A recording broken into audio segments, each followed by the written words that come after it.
In Nigeria, a violent scam known as kito is being used to target LGBTQ people. Victims are lured through dating apps or social media, then ambushed, beaten, and blackmailed for money. Rights groups say it's a rising trend, with at least 50 cases between December and February this year. DW West Africa correspondent Azizat Olaoluwa spoke to the survivor of one such attack. Her report contains scenes some viewers may find disturbing. Gavin is a 22-year-old student. It is not his real name, and we have revoiced his audio to further protect his identity. He was targeted and exploited in a homophobic attack. Gavin told us how it happened. A guy reached out to me online and invited me over. And when I got there, I got ambushed by 4 other guys, making it 5. I was beaten. I was extorted. He recorded me naked. Gavin says the assailants took his phone and bank card, took out loans in his name, and called his loved ones, demanding money in exchange for his survival.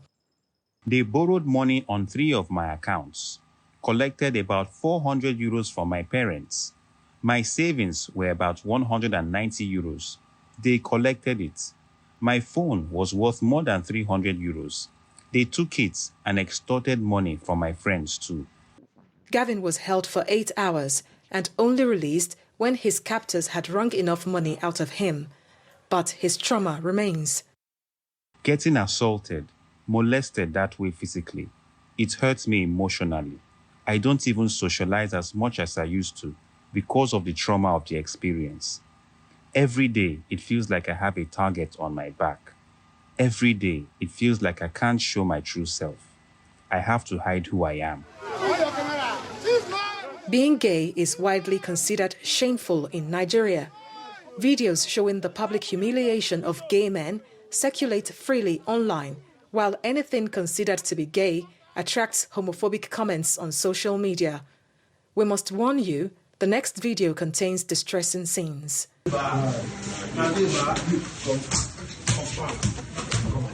It shows the moment a gay man in Nigeria is attacked by homophobes. Criminals are taking advantage of the country's anti-gay laws to commit crimes like kidnapping, blackmail, and, like in this video, shared by an activist group, assault. They lure gay men on dates, and when they show up, the victims are ambushed. There is even a name for it in Nigeria: kito. Lesbian women, too, report similar dating scams in which men gang rape and film them for extortion purposes.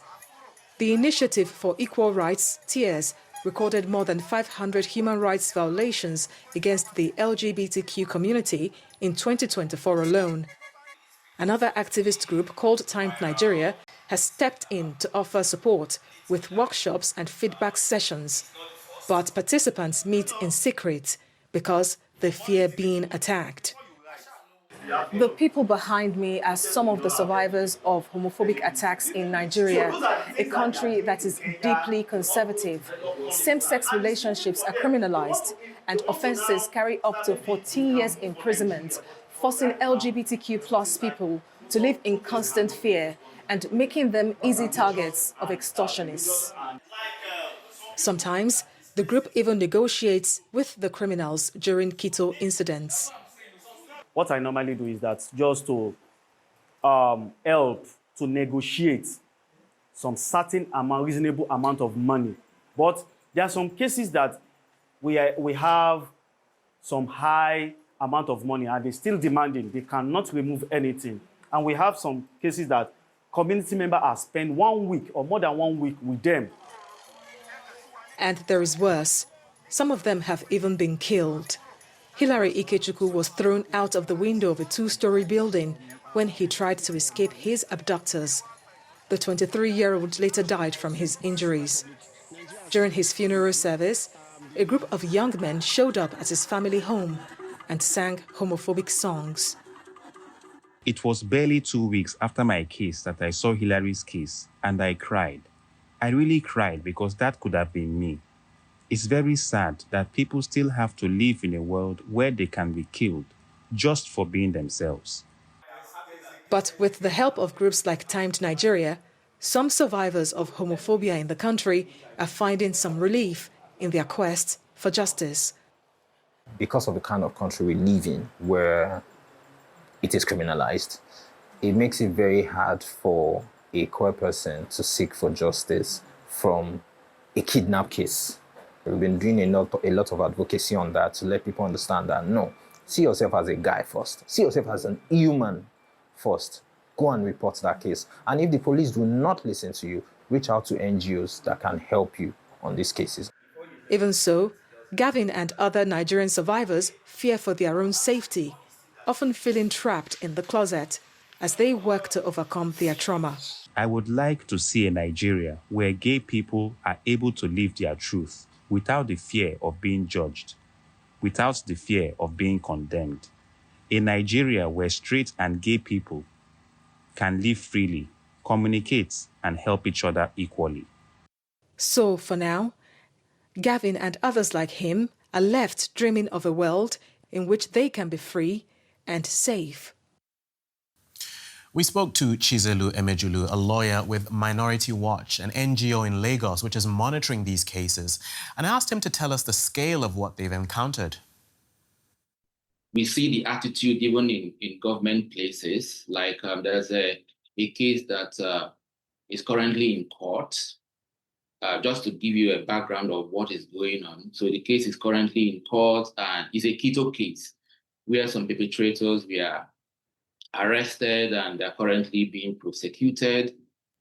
And during trial, one of the questions the lawyer was asking was going through the direction of trying to justify what the kito people did.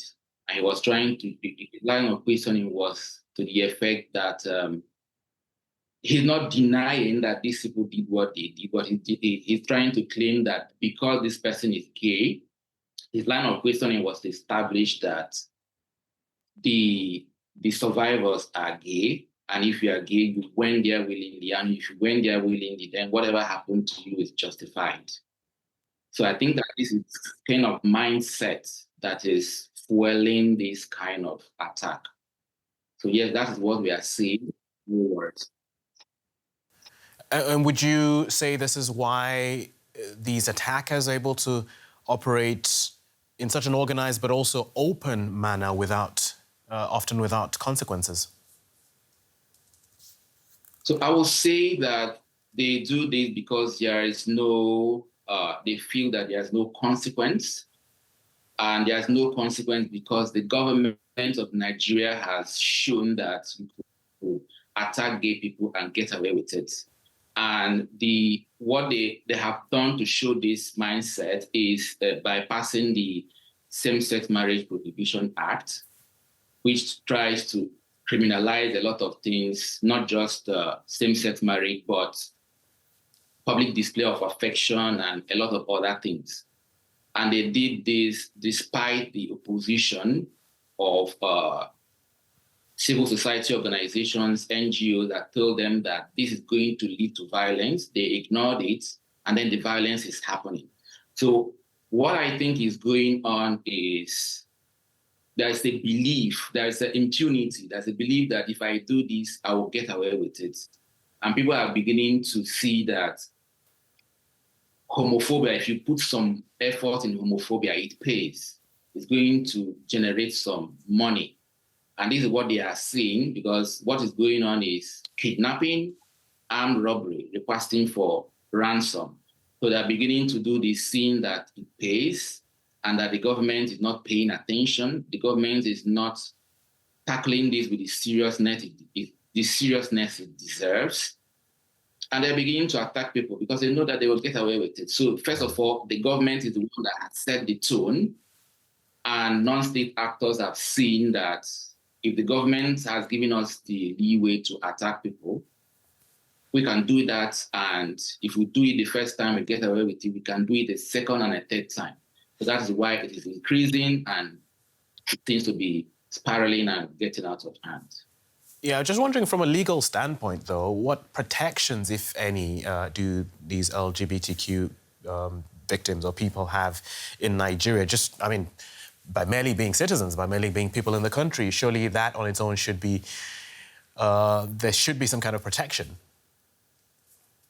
Exactly. The protections that are available to every Nigerian citizen is available to LGBTQI persons as well.